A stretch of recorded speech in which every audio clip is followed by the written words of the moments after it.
My name is Jim Hocking, and my rank was bosun's mate 3rd class. From the USS Davis, when she was decommissioned to the USS Gearing.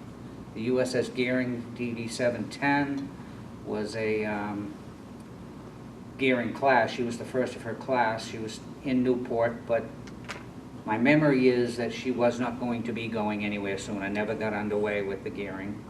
And the Gearing wasn't going anywhere anytime soon, so I volunteered to go on a crew for the USS Leicester. Well, the Leicester was much smaller. It had only one gun. When I was on, it was a 3-inch, I believe it was a 3-inch 50 double mount on the bow. It had, I believe it had ASRock. It had torpedoes, and my memory on what it was like below decks, I just remember this is where my bunk is, this is where the chow hall is. When she did go to the shipyard, before I got off it, she went to East Boston, and they put on a communications box which was manned by communications technicians, and nobody except communications technicians were allowed to go in it. That was the end of my duty on her.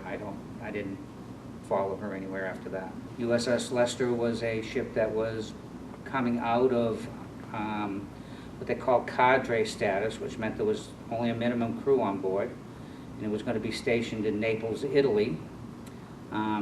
We went down to Gitmo, Guantanamo, where we did what you do in Guantanamo. We, day and night, we exercised the ship. We practiced every evolution you could practice, and then the ship went to East Boston, where they had a system called ITAS installed on it, and then the ship was going to be assigned to Naples, but I didn't have enough time in service. I was down to about 11 months, and they needed at least a year from me, and so I chose not to re-enlist for that time necessary and went on the USS Rush, which was my 4th ship. And then with the Rush, very shortly after going aboard the Rush, we were on our way to the Med.